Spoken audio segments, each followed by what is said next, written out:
Hey guys, welcome back to MMA Library. Today in MMA and UFC news. Over the weekend at UFC Vegas 59, we had some great and exciting matchups.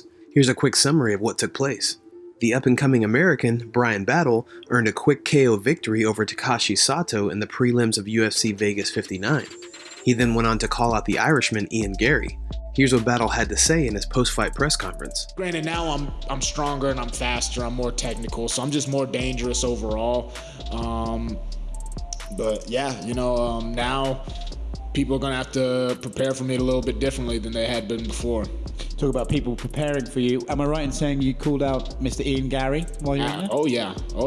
What's it about Mr. Gary that has your attention? Listen, man, what's crazy about this is when I won tough, I was feeling good. I was happy with myself. But literally, like the next week, established veterans were on social media talking junk. You know what I'm saying? Like people who had literally 10 times, maybe not 10 times, but they had way more fights than me, and they're on there talking about, if that was me, I would have did this, did that. And so it's one of those things that became very apparent to me early on.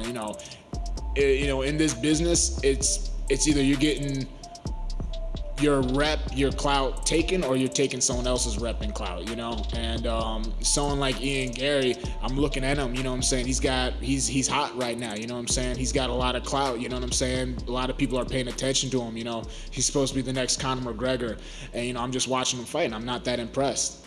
On the main card, Terence McKee got another first round finish as he defeated Eric Gonzalez via standing rear naked choke just after the 2-minute mark. In the post-fight press conference, he shares who he wants next. Here's the clip. What was the game plan coming into this fight? Just being calm. We knew we were better everywhere, so just picking my shots and just not forcing the finish and just letting it come to me. Another win for Warrior Camp. Just tell me how much that camp is just thriving right now. I don't know what they're putting in the waters in Washington, but man, we're becoming sharks out there. We're hungry for blood. Called out Paddy Pimblett, Madison Square Garden. Why that fight? It's just right, man. I think the fans will love it, and I think it's just about time for us to clash. It's just only a matter of time. It's even if it's not this year, it's gonna come, man. Me and Paddy will headline the main event, and it's going to be a sellout fight. If you don't get that fight, one, you have to fight in front of a crowd next, right? Yes, I need the crowd, man. I'm like Goku. I need that spirit bomb. Give me your energy. I need the crowd, Dana. Come on. What do you guys think about McKee calling out Paddy the Baddie? Is that a fight that makes sense? Let us know in the comments. Sergey Spivak put on a dominant performance against Augusto Sakai. Spivak put heavy pressure on Sakai for 2 rounds before gaining the victory via TKO in round 2. Sergey had this to say in his post-fight press conference. Yes, because I know. I tell you guys, I have very, very good training camp. My sparring was like fights. After this sparring, I go home, my body hurt. Yes, and yes, I was ready, and now I feel I need to fight with top 10 guys because I think I can beat these guys because I need just a good training camp. If I have good training camp, I'm ready for everything. Juliana Miller earned a TKO victory over Brogan Walker-Sanchez in the 3rd round of their Ultimate Fighter women's flyweight final. Here's what Juliana had to say about the trash talk that transpired during her fight. Yeah, especially near the end of the 3rd round, she was holding on to my arms for dear life, and she put her mouth up to my ear and she started talking. She's like, "You ain't gonna hit me again with those elbows." And I'm like, "Girl, do you not feel your eye? Because it's pretty poofy right now." And so she's talking in my ear about how I ain't gonna do nothing. But it's kind of funny because I was like, "Girl, you don't realize like I'm mounted on you right now." So at the end of the third round, it kind of felt good when I finally started talking back a little and gave her some elbows from my grandma. I'm a little surprised she was talking to you like that, because it wasn't as if the fight was going her way. So I'm kind of surprised why she spoke at the end of the third round, started talking smack. Were you surprised when she started speaking, or do you think that was like she was airing an internal conflict or something? I thought it was a little funny, you know. I guess when you're desperate, people love to keep talking. So I can't really think about what else it is. But that being said, you know, Brogan is an incredibly seasoned opponent. She is incredibly strong, strong-willed, you know. And but it just goes to show that, you know, I have something you can't teach. You can't teach heart. And in this sport, it means more than lifting a weight and building a muscle.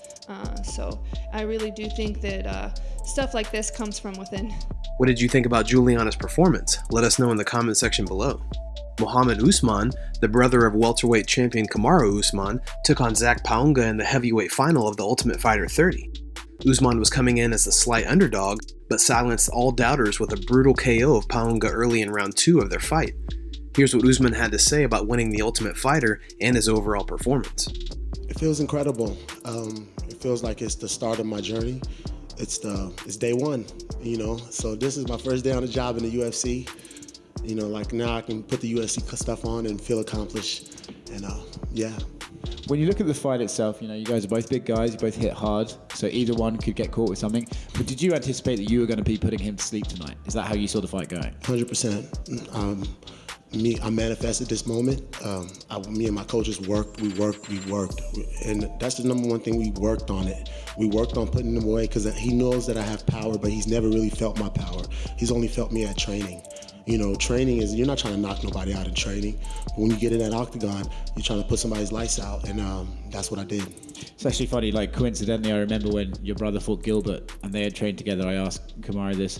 Was there anything that you were in the fight and you're like, oh yeah, this happened in training that one time? Was there anything that felt familiar to you? Not at all. The only thing that feels familiar is he knows that I'm a big, strong guy, and he's gonna do a lot of jittery movements and try to come in and out as fast as he can, because he doesn't want to stay in there too much because he doesn't want to feel the power. So I knew that was gonna happen. In the co-main event of UFC Vegas 59, Vicente Luque, who was ranked number 6, took on number 3 ranked Jeff Neal. Jeff Neal, being the underdog, shocked the crowd with a KO victory in round 3 of their fight. In his post-fight press conference, Neal calls out Gilbert Burns. Here's the clip. I wanted to get it done. I was like, it's third round. I wanted to finish him. Like that was the whole goal coming in here. I didn't want a decision. You know, my coach said it at the beginning once we signed the contract. It was like, you got to finish this dude. So we went out there and that's what we did. Statement win tonight. I mean, you're definitely going to be up there at the top of the division. Gilbert Burns, a fight that makes sense. I mean, is that the one for you, or is it any number of names? What's next? Anybody ahead? I think Gilbert makes perfect sense, and I think he tweeted something. He actually agreed to it, but that's contingent on if Jorge accepts the fight or not. But if Jorge isn't trying to fight, which he probably not, then me and Gilbert's going to fight. What do you guys think about a potential matchup between Jeff Neal and Gilbert Burns? Let us know in the comments. In the main event of UFC Vegas 59, Jamahal Hill defeated Thiago Santos via TKO in round 4 of their matchup. Jamahal Hill was pleased with his performance and believes he is the one who should take on Yuri Prochazka next for the light heavyweight title. Here's what Jamahal had to say. And you had your comment at the end about the experience. Who was that directed to? Was that just critics, or was that Thiago himself? That's everybody, because every single fight you hear the same thing. You keep hearing the same thing every fight. My experience. What experience? You ain't never fought nobody like me. I fought dudes that are tough, that gonna come in and throw hard, that want to take me down. I fought all of them. Have you fought anybody as sharp as me? That's gonna hit you, that you in danger the whole time standing up. If you shoot, you still gonna be in danger. You know what I mean? And I'm not gonna stop. You gotta work. That's what come with me. How many of y'all have experienced that? No matter what the situation, I'm going to work. He grabbed my back, he got on my back. I work. He got me down, I work. He grabbed me, I work. We clinch, I work. We standing, I'm working. Last thing for me, this was a big fight. You're going to have an even bigger fight next. I mean, you're certainly up at the top of the division, a legitimate contender now. So are there any of the matchups that are most intriguing to you right now out of those top names in the division? Everybody interests me up at the top. But I want the shot at Yuri. I've been calling for Yuri about 2 years now. You know, I want him.